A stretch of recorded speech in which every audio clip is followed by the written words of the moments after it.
Local 4 News starts now with a breaking news alert. First at 4, reaction is coming in to the landmark verdict against the mother of the Oxford High School shooter. Jennifer Crumbly and the entire country heard these words a short time ago. On count 1 of involuntary manslaughter as to Madison Baldwin, we find the defendant guilty of involuntary manslaughter. And the verdicts are the same for the other victims, Tate Meir, Hannah St. Juliana, and Justin Schilling. Crumbly found guilty on all 4 counts of involuntary manslaughter. Good afternoon, everybody. I'm Kimberly Gill. First at 4, Jennifer Crumbly is now the first parent in the country held criminally responsible for her child's shooting spree. Her attorneys argued she couldn't have foreseen the devastation at Oxford High School.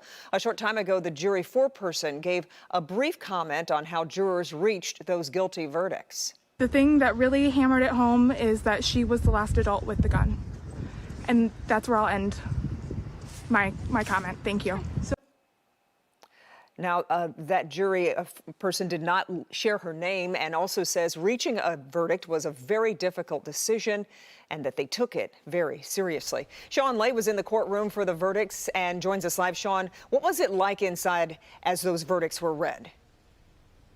Kimberly, really emotional, very tense. I sat right behind Jennifer Crumbly, about 6 feet away. I felt like she was rather surprised, did not see this verdict coming her way in particular. She was brought into the courtroom after the court was told we have a verdict, and Shannon Smith, her attorney, grabbed her by the arm. I could hear her clearly say, tell Jennifer Crumbly, whatever happens, stay calm. Crumbly nodded her head. First verdict was read about the death of Madison Baldwin, Crumbly being held responsible for the involuntary manslaughter of Madison Baldwin. And Crumbly seemed to kind of collapse in her chair a little bit, lean over, her head dipped a little bit, and she gently shook her head no. That was the only reaction we saw. I also saw her being led out of the courtroom again with very little reaction. I turned right around. Right behind me was the father of Madison Baldwin, staring straight ahead, being extremely composed, his wife kind of holding his hand, holding his back as he was sitting there. Justin Schilling's father was right next to him.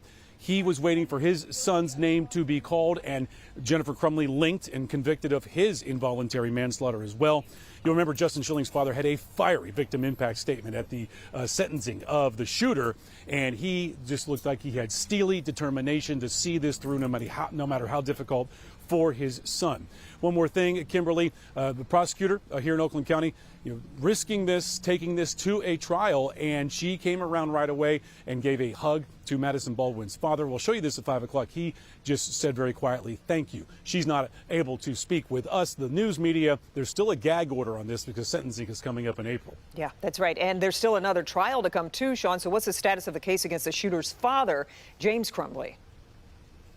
The identical 4 involuntary manslaughter charges that his wife just faced. Remember, these two have not spoken to each other in 2 years. When they were arrested on December 4th, 2021, they're right over here to my left at the Oakland County Jail in different cells. And they have not seen each other except for some early court hearings. Then they split their cases. But he's facing the same exact charges. We may see possibly the same exact trial put on by Oakland County prosecutors. Remember, the jury foreperson said the one thing that stuck out for them, that had them have this unanimous guilty plea, was Jennifer Crumbly was the last person to be in possession of the 9mm handgun. That will be followed up at trial, Kimberly, with video of James Crumbly buying that handgun with his son right next to him. Yeah, and we know James Crumbly, his trial will start on March 5th. Sean, we appreciate it so much. We'll talk to you a little bit later. Okay. Rod Maloney was also at the courthouse talking to some of the families of the shooting victims, and he joins us live with more. Rod? Yeah, Kimberly, it was a very devastating situation, certainly for Oxford, and many of the parents have been in and out, but we're not here today. The only parent that we were able to talk to that was interested in talking at all was Greg Schilling, Justin Schilling's father.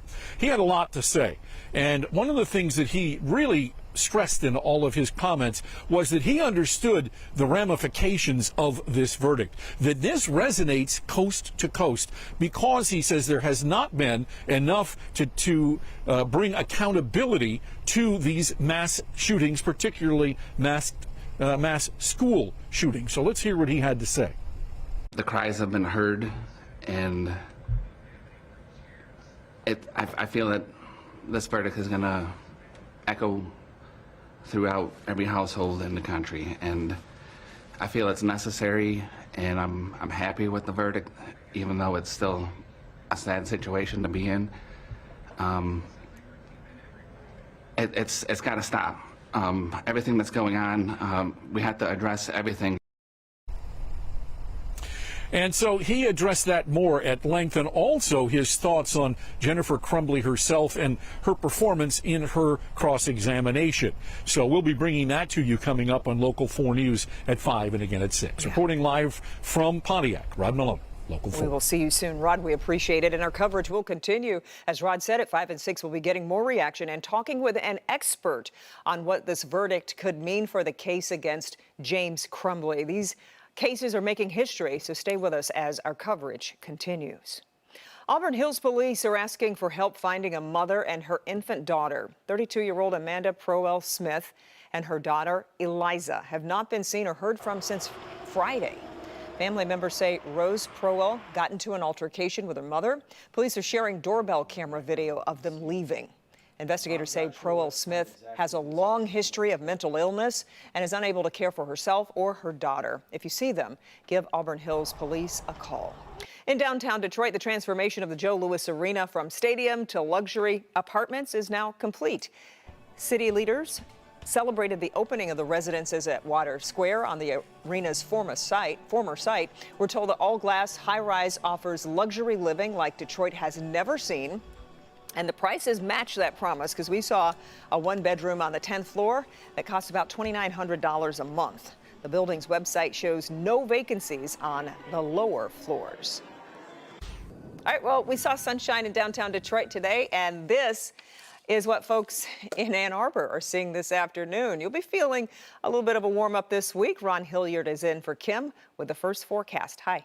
Gorgeous conditions out there, Kimberly. I mean, it is stunning all across town. After having some clouds in the area this morning, we have that sunshine. Temperatures are very pleasant out there as well.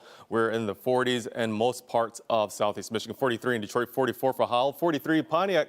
A little cooler in Monroe. We are right now at 38 degrees. So we do have temperatures a little bit cooler as you go into areas that are right by the water over towards the Mount Clemens area, getting closer to the shoreline as you get into places such as New Baltimore. What we're going to be seeing is that those temperatures come down a little bit tonight, but we are going to see those overnight lows going up just as we see those daytime highs going higher this week as well, with some very warm air out there. So right now, mostly sunny conditions out there, but we do have clouds on the way. I'll tell you how long they stick around coming up.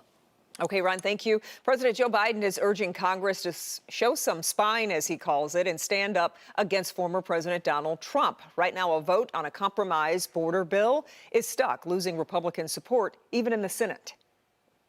The American people want a solution that puts an end to the empty political rhetoric, which has failed to do anything for so long. We have to get the resources to the border to get the job done. So Republicans have to decide, who do they serve? Donald Trump or the American people? Critics say Trump wants the border issue for his 2024 campaign. Meanwhile, the Republican-led House is expected to vote today on the impeachment of Homeland Security Secretary Alejandro Mayorkas. There's no immunity for former President Donald Trump. That's the decision from a federal appeals court, which says he can indeed face trial on charges that he plotted to overturn the results of the 2020 presidential election. But an appeal is coming. Trump's 2024 campaign released a statement saying, in part, quote, if immunity is not granted to a president, every future president who leaves office will be immediately indicted by the opposing party. Without complete immunity, a president of the United States would not be able to properly function. Right now, that election interference trial, though, is on hold.